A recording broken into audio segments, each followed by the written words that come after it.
Hello student, তোমরা যারা ক্যালকাটা ইউনিভার্সিটির আন্ডারে 5th সেমিস্টারের ছাত্রছাত্রী আছো এবং তোমাদের রাষ্ট্রবিজ্ঞান পাস কোর্সে SEC A1 পেপারটা আছে, তোমাদের জন্য আজকের ক্লাসটা খুবই গুরুত্বপূর্ণ।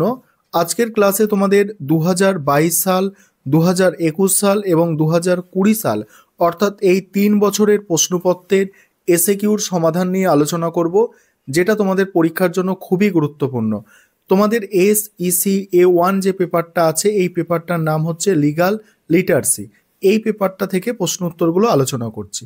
প্রথম প্রশ্ন দেখো, 2022 সালের প্রশ্নপত্রটা প্রথমে আলোচনা করছি। দেখো প্রথম প্রশ্ন যেটা আছে, দেখো ভারতের দণ্ডবিধিতে অপরাধ কথাটির অর্থ কি? ভারতের দণ্ডবিধি অর্থাৎ IPC অনুযায়ী অপরাধ বলতে আইনত শাস্তিযোগ্য কোনো কার্য বা অবহেলাকে বোঝায়। এটি এমন কোনো কাজ বা অবহেলা যা আইন দ্বারা নিষিদ্ধ এবং যার জন্য শাস্তির বিধান রয়েছে। পরের প্রশ্ন হচ্ছে জেনারেল ডায়েরি বা জিডি কি? জেনারেল ডায়েরি হলো থানায় রক্ষিত একটি রেজিস্টার, যেখানে প্রতিদিনের ঘটনাবলী, অভিযোগ এবং অন্যান্য গুরুত্বপূর্ণ তথ্য লিপিবদ্ধ করা হয়। কোনো ব্যক্তি যদি কোনো ঘটনা বা সমস্যার বিষয়ে পুলিশকে অবহিত করতে চান, তবে তিনি থানায় গিয়ে জেনারেল ডায়েরিতে এন্ট্রি করাতে পারেন। পরের প্রশ্ন হচ্ছে জামিন কি? জামিন হলো একটি আইনি প্রক্রিয়া যার মাধ্যমে কোনো অভিযুক্ত ব্যক্তি বিচারাধীন অবস্থায় আদালতের অনুমতিক্রমে নির্দিষ্ট শর্ত সাপেক্ষে মুক্তি পেতে পারেন। এক্ষেত্রে অভিযুক্তকে আদালতে উপস্থিত থাকার প্রতিশ্রুতি দিতে হয় এবং প্রয়োজন হলে নির্দিষ্ট পরিমাণ অর্থ বা সম্পত্তি জামিন হিসাবে রাখতে হয়। পরের প্রশ্ন CRPC সম্পূর্ণ কথা কি? দেখো কোড অফ ক্রিমিনাল প্রসিডিওর, বাংলায় কি বলা হচ্ছে? ফৌজদারি কার্যবিধি নামে পরিচিত। এটি ফৌজদারি মামলার তদন্ত, বিচার এবং শাস্তি সংক্রান্ত পদ্ধতিগত আইন নির্ধারণ করে। নেক্সট প্রশ্ন আছে পণপ্রথা বিরোধী আইন কত সালে প্রণীত হয়? দেখো ডাউরি প্রোহিবিটেশন অ্যাক্ট নামে পরিচিত, এটা 1961 সালে প্রণীত হয়। পরের প্রশ্ন বাজেয়াপ্তকরণ কাকে বলে? বাজেয়াপ্তকরণ হলো আইনানুগ প্রক্রিয়ায় কোনো ব্যক্তির সম্পত্তি বা সম্পদ রাষ্ট্রের নিয়ন্ত্রণে নেওয়া। এটি সাধারণত তখন করা হয় যখন সেই সম্পত্তি অপরাধমূলক কার্যকলাপের সঙ্গে যুক্ত থাকা আইন লঙ্ঘনের ফলস্বরূপ শাস্তি হিসাবে ব্যবহৃত হয়। পরের প্রশ্ন কি আছে দেখো, পরের প্রশ্ন হচ্ছে ক্রেতা সুরক্ষা আইন কত সালে প্রণীত হয়? অ্যান্সারটা দেখো, ভারতে ক্রেতা সুরক্ষা আইন যা কনজিউমার প্রোটেকশন অ্যাক্ট নামে পরিচিত, এই আইনের মাধ্যমে ক্রেতাদের অধিকার সুরক্ষিত করা হয় এবং তাদের স্বার্থ রক্ষা করা হয়।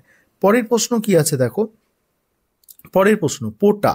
দেখো পোটার সম্পূর্ণ কথা কি? পোটার সম্পূর্ণ দেখো প্রিভেনশন অফ টেরোরিজম অ্যাক্ট, এটি 2002 সালে ভারতের সন্ত্রাসবাদ প্রতিরোধের জন্য এই আইনটি ছিল, যা 2004 সালে বাতিল করা হয়।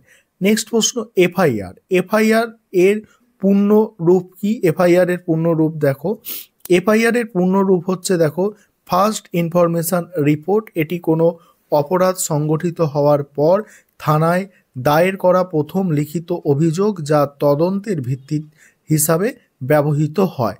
পরের প্রশ্ন আছে দেখো, পরের প্রশ্ন নেক্সট প্রশ্ন কি আছে দেখো, জাতীয় মানবাধিকার কমিশন কতজন সদস্য আছে? জাতীয় মানবাধিকার কমিশনে একটি চেয়ারম্যান এবং এটা একজন লিখবে, একজন চেয়ারম্যান এবং 5 জন পূর্ণকালীন সদস্য নিয়ে গঠিত। এছাড়া কমিশনের কিছু অস্থায়ী সদস্য থাকতে পারেন যারা বিশেষজ্ঞ ব্যক্তি হিসাবে কাজ করেন।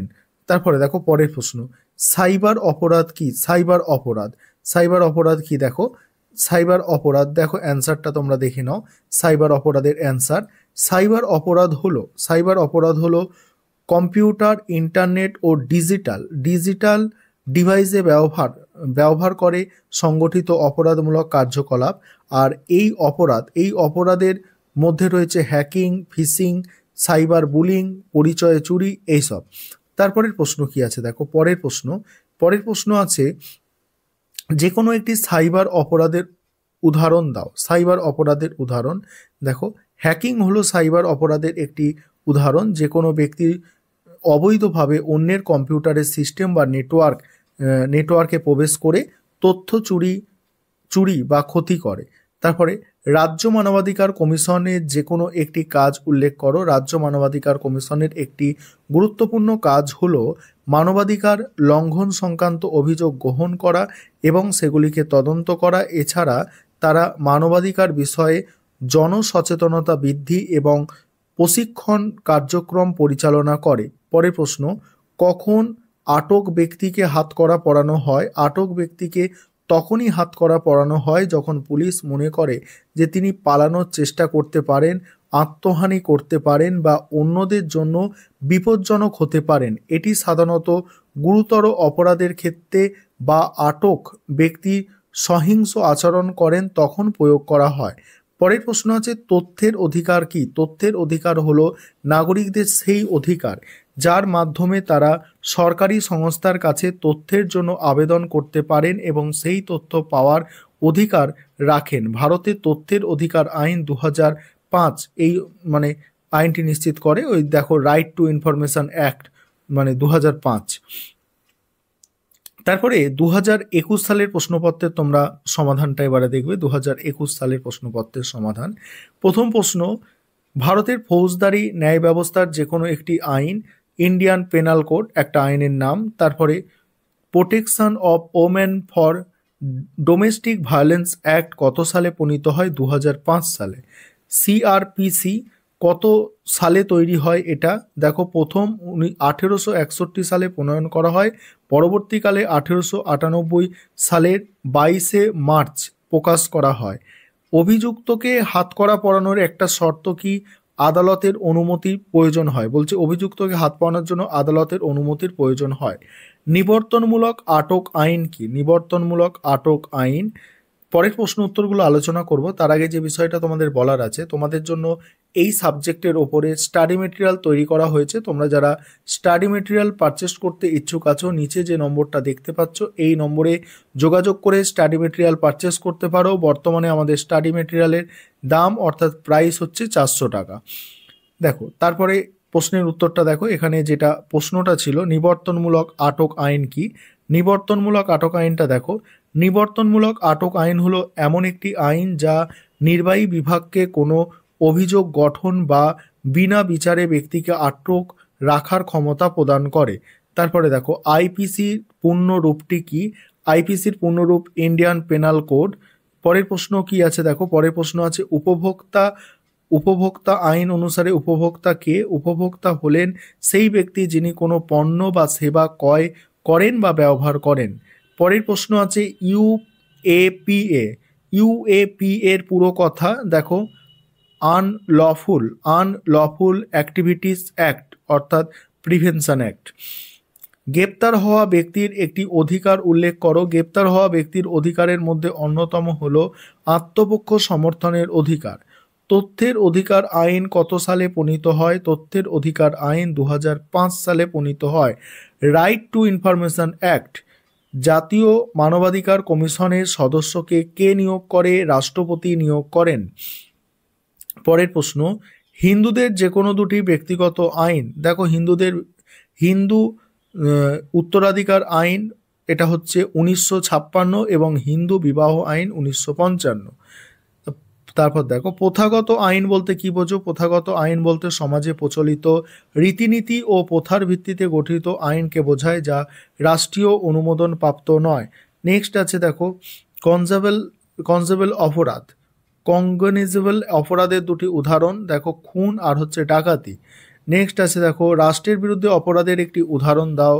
রাষ্ট্রের বিরুদ্ধে অপরাধের একটি উদাহরণ হচ্ছে দেশদ্রোহিতা। এবার 2020 সালের প্রশ্নপত্রের সমাধানটা দেখো। প্রথম প্রশ্ন আছে, ভারতের রাষ্ট্রপতি ফৌজদারি আইন সংশোধনে স্বাক্ষর করে 2013 সালে। এই প্রশ্নের উত্তরটা আমি আর তোমাদের পড়ে বলছি না, তোমরা দেখে নাও। এখানে ক্ষয়ের দাগের প্রশ্ন, তারপর গয়ের দাগের প্রশ্ন আছে, জামিন কি? ঘয়ের দাগের প্রশ্ন দেখতে পাচ্ছ তোমরা। তারপর উঙার দাগের প্রশ্ন, আইপিসির পুরো কথা। তারপরে চয়ের দাগের প্রশ্ন দেখতে পাচ্ছ, ছয়ের দাগের প্রশ্ন দেখো। তারপর 6 হলো বর্গীর জ দাগের প্রশ্ন, ঝয়ের দাগের প্রশ্ন আছে, তারপরে আছে তোমার ইঙোর দাগের প্রশ্ন আছে, ইঙো, টয়ের দাগের প্রশ্ন, ট, ঠয়ের দাগের প্রশ্ন দেখো তথ্যের অধিকার কি, ঠয়ের দাগের প্রশ্ন, তারপরে আছে দেখো ডয়ের দাগের প্রশ্ন, ঢ, নেক্সট আছে দেখো নেক্সট মধ্যাহ্ন, অর্থাৎ এটাই তোমাদের শেষ প্রশ্ন। আর শেষে আবারও বিষয়টা বলবো, তোমাদের জন্য স্টাডি মেটেরিয়াল তৈরি আছে এই সাবজেক্টে। তোমরা যারা নিতে চাও অর্থাৎ পারচেস করতে চাও, তোমরা নিচে যে হোয়াটসঅ্যাপ নাম্বার দেখতে পাচ্ছ এই হোয়াটসঅ্যাপ নাম্বারটায় যোগাযোগ করতে পারো। আমাদের স্টাডি মেটেরিয়ালের প্রাইস বর্তমানে হচ্ছে 400 টাকা।